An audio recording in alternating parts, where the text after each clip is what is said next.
Comedian Frank Caliendo is coming back to the Columbus Funny Bone. Love it. May 17th and 18th. One show on Friday, two shows on Saturday. Go to frankonstage.com for tickets or call 471-JOKE. Frank, what's up, buddy? Hello, Frank. Good morning, fellas. How are you? Good. Are you all drafted out after the weekend? Talk about a tremendous weekend. Going Mel Kiper Jr. ready to go. High risk, low reward. Why would you draft the guy that had that kind of situation? Get the guy with the low ceiling and the high chance of doing something better. Blah blah blah blah. Doesn't matter what the words you say. Just go in this cadence. 1, 2, 3, 4, 5, 6, 7, 8, 9, 10, 11, 12. 13, So true. 14. Yeah, I mean, I don't even hear what they're saying half the time, and the filler might be the best stuff they're doing. They're talking about this guy could be the next Tom Brady. He hasn't played in 2 years. Sat on the bench. What are you talking about, Tom Brady? Tom Brady in retirement? You know. Dude, I could not have enough. I probably watched it 20 times. You're Todd McShay being interviewed. You're Mel Kiper Jr. Todd McShay's making a point, and you just disagree with everything. Oh, that's such a class. Todd, cut off Torg. Yeah, that was the first time I ever did Mel Kiper, and it was a throwback. I just put it up there because every year I put it up when the Mel Kiper Jr. sketch was because of the draft.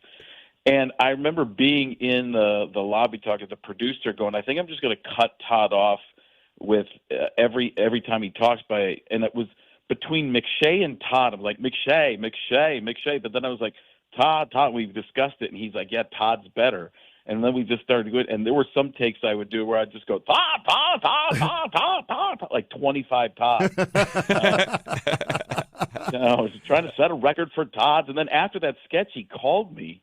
I'm still doing the cadence in my own voice. Yeah. So after that sketch, he called me, and he's like, Frank, the entire Kiper family sitting around watching you do the impression of me. It was probably the best thing I've ever seen in my entire life. By the way, going to Vegas a couple of weeks, I know you've worked in Vegas. You ever seen Blue Man Group? Are they actually blue people, or they have blue face paint? What's going on with that? They banging on the drums, got the toilet paper, the ductwork, making the sounds like a vacuum cleaner, spinning around with the sound. At the end of the day, Blue Man Group, good for your money. Hard pressed to tell me otherwise. Hey, have you ever got so funny? You know, you've mentioned in the past like how Madden was lukewarm in the beginning. Have you had anyone mad at anything you've done? I mean, there are people who just haven't talked to me. Well, you have teenagers. I get that. And you're not mean. It's complimentary. Yeah, sports people take that stuff differently. I think so much sports. I mean, it's funny because I did some stuff about Seth Rogen and stuff recently, and I was like, oh, I didn't even know I did that one. That kind of thing. And all of a sudden, Seth Rogen's following me on Instagram and stuff like that. So it's funny you do those little things like that with people who are in the entertainment business because they get that it's not done to be mean. It's just done to be silly and make money, I guess. But it's not. The sports people see themselves on pedestals a lot of the time, and it makes it. If you're in the club, they don't care, like if you're a player and stuff. But if you're this 5'6" kid who grew up in Wisconsin, Waukesha, Wisconsin, 13 miles west or 13 miles east of where J.J. Watt grew up, you're not in the club. And at the end of the day, Caliendo's not the good guy. Frank's coming to town, Columbus Funny Bone. Go to frankonstage.com or call 471-JOKE. He's also going to be in studio with us before he performs. May 17th, one show. May 18th, two show. I was watching now because of you. I watch so much of your stuff on my TikTok algorithms. It's other guys doing voices, right? So I saw an interview of Will Sasso and I don't know how. The thing about TikTok is you think it's new if you haven't seen it. But you got to be careful. Yeah, but sometimes it's like 2 years old. So Will Sasso's doing this interview, and I guess he's a big wrestling guy, and he does Jesse Ventura. And it's almost like Jesse Ventura's in the room. So it's so good. Oh, in the Baja. It's Ventura. Yes, the Baja bit. Yes, it's hilarious. Yeah, with Chris Van Vliet. He does a tremendous job. Yeah, that's one of the best impressions of all time. Sasso's, and he does some other wrestlers too, but that one is probably. I remember doing it at Mad TV. I was like, God, this one's good. Yeah, he's an underrated talent. Oh, Sasso. It's one of those things where yeah, he does. He's a really good actor too. He's been in tons and tons of stuff. It's just there's just so many people out there. That's the thing is he's been on a show recently, a couple different TV shows. Loudermilk. Yeah, Loudermilk. Yeah, so it's crazy how you just don't see people anymore, even though they're doing a lot of stuff because of how much saturation, how oversaturated they. By the way, one of the people that I always wished would have, I did that Morgan Freeman the years and years ago. The letter, I'm coming home. I did the LeBron letter. I'll always be part of Southeast Ohio. That thing. So I did that, and then it blew up. And then they played it on Tonight Show. Jimmy Fallon. Oh my gosh! And tonight this is so great. We got Morgan Freeman. Morgan. Do you like it when people do impressions of you? That's a great Fallon. Oh my gosh! All you gotta do is just love everything. Oh my gosh, Torg Elliott, you guys are the best. You guys are so good. I wake up in the morning and it's either coffee or Torg Elliott, and it's usually Torg Elliott, and a lot more Torg than Elliott some days, and then some days more Elliott than Torg. But either way, I gotta get him. Oh, I gotta get both of them. So they played it. We played the thing for them, the LeBron letter coming home. And then Morgan Freeman was like, I'm not really loving it when people – now everybody does a Morgan Freeman. And there's Josh Robert Thompson, as a friend of mine, probably does the best one. And he was in a video game one time, some Lego game. And I'm like, God, that Morgan Freeman. Did they actually get Morgan Freeman? And I looked it up, and he was in the credits, Josh Robert Thompson. And I actually found his number and texted him like, that's unbelievable. That's so good what you're doing. But that's the other thing is so many people have done voices over the years. You couldn't see them. You didn't know people doing them, and now they just show up because of the algorithms, like you were saying, Torg. They're all over the place, and you could tell some of them are influenced by people like me and Dana Carvey and even Daryl Hammond, and you could tell because they're doing the same. Like people are doing almost the bits we've done as we were coming up. That's the part that drives you a little nuts. Frank, who was the kid on Bill Maher's show a couple weeks ago that did the Howard Stern? That's Matt Friend, isn't it? Is that Matt Friend? Yeah. That's spot on. He's got some really great ones. He does that thing where he'd go, and years and years ago, they'd asked me maybe not to do this exact thing, but people asked me to do these types of things where you go up to people and you do the impression for them. And I'm like, I am not bothering people at the Emmys or anything. I'm like, no way am I. Right. I couldn't imagine doing that, like going up to somebody at a party and then recording. I mean, I don't know. That stuff is just. I've always been like, well, if somebody doesn't want to come see me, I'm like, this is just old school thinking. That's my problem. Is everybody's just out there chasing now, and it's like, okay, sure. I guess I'm just an old guy. It's competitive. Yeah. What was the first impression as a child when you're sitting Indian style in front of the Zenith? Do you recall the first impression you saw anyone ever do, and you went, "Wow, that's so cool"? Oh, I'm not exactly sure who it was. It was probably a Rich Little on the Muppet Show or the Love Boat. It would be one of those two, but I don't know which.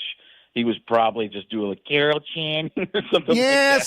Some of his, some were great, and then other ones, but he was the only guy really doing it. Was there a guy that was Fred Travellina one of these, right? Yeah, he'd have been more 80s. He was kind of like he was another one he'd dress up and do all the stuff. Singing. It was just, a lot of singing. Danny Gans like. Danny Gans. Danny Gans made millions in Vegas. God rest his soul. Frank, and you met this guy, and you know who seems to get it, because I see it a lot on the algorithms too, is people doing Trump to Trump. And then Trump will just go, he's better than me at it. And he seems to have a good laugh with it. Yeah, I did Trump with Trump 15 years ago. It was we were at Trump Tower, and it was funny because we did the sketch, and we're halfway through the sketch, we're shooting it, something went wrong, and camera moved wrong or something like that. And Trump was like, "Is this good? Does this seem good? Does this seem very good? Is this good?" And everybody's like, "Yes, Mr. Trump, it's fantastic, Mr. Trump, it's great, Mr. Trump." I was like, wait. Does anybody ever tell you something isn't good? He goes, "No, Frank, and that's part of the problem." I just don't. And now he's changed, though, because he used to have that thing where it was all really loud, and now he gets quieter, says some of the same things, but he trails off. Very interesting how that's the evolution, I guess, as you get older. Yeah, and as we move forward into November, there's going to be a lot of Kennedys, a lot of Kennedys. Oh, yeah, and that's hard because he's got the voice issue. Yes. When you talk like this, it's a little more difficult to do something. And then you're like, people are like, you making fun of the voice? No, I'm just trying to do the voice. Oh, man. So are you doing a full-out tour right now? Are you doing 3-4 months? I'm paying for things. That's what I'm doing. My daughter is graduating and That's going honest. on a trip. So that's really what it is. Like go to Chicago this week, doing a casino, and then Chicago Improv, and then one of my Pittsburgh. Next week is Pittsburgh, and then the following week is the Columbus Funny Bone, May 17, 18, I believe. So. Yeah, that's kind of what it is. Yeah, no, I hear you. Mini tour. Frank, I'm doing a daily because my kids are driving and going to college, so I'm doing 2 jobs too, just because it's expensive. Kids are expensive. Yeah, tell me about it. You know how they'd be less expensive if things cost less. I didn't want to sound like I was endorsing somebody. Is your kid? That's the thing I have to be real careful about. I make fun of everybody. You know, it's like I don't want to. My Biden, the last show I did, my whole Biden show, the whole show was just Biden going, pause.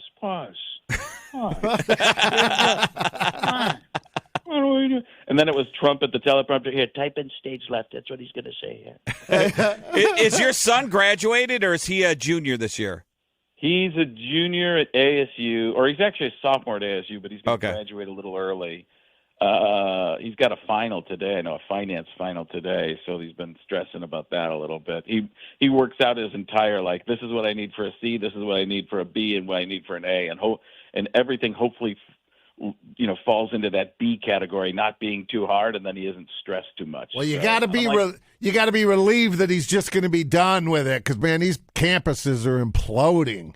Yeah, I just look at it like, just get your degree. I tell him at this point, just get the degree, have for the older people, because younger people don't even care anymore. Right. Like, if you're hired by a younger person and you know what you're doing, they don't even care. They don't care that you got babysat. So if you're in like the STEM stuff, I think personally, if you're in going to be a doctor or a lawyer, the grades are way more important. Sure. That type of thing. It's getting through it for the most part, and you know, employers looking at it. They don't. I've never had an employer look at my grades. You mean most of it's been comedy, but I had a 3.9 in college. That's the most wasted stress I've ever had. Yeah, the Laugh Factory's not going to book you, Frank, because you had a 3.2. Yeah. Hey, Frank, are casino audiences generally in better moods and an easier crowd than, say, a club, or has that changed? Because I'd always heard that. I think it really depends. I mean, casino crowds, if they're winning, you know, people are in good shape. If they're not, like when I was in Vegas, you know, it was a 9:30 p.m. show or something like that. People would come in and, you know, there's a guy who no longer owns his house. Yeah. You know, there's some tough things. That's true. You never know. It's all different. The difference about a Vegas casino is that you have somebody sit from Los Angeles sitting next to somebody from Birmingham, Alabama. They laugh at different times and different things. Like, culture is totally different. So I like the casino. I like it all. I mean, it's fun to do different things. I really, honestly, like the clubs the most because I goof around the most, and I get more out of it personally. Yeah. I have more fun. And in a lot of places I could do a theater, I just do a club just because it's what I would you could stretch. Do. And I'm at that point where, you know, when you go to theater, people believe you should dress up a bit more, even though they don't. You just have that feeling of elegance at the theater for the most part. And then for me at the club, it just seems like much more relaxed and laid back, and I feed off of that more. Well, man, we appreciate your coming in the studio the 16th, right? Yeah, I'm going to be in early, and I'm going to get in there with you. Awesome. Good deal. Appreciate it, man. And we'll keep plugging the tickets. 471-JOKE is the phone number, and we'll keep it going. FrankOnStage.com as well. Thanks so much, man. Good stuff, man. Thank you. And that's when Frank realized this time with Torg Elliott was over for now. Thanks, man.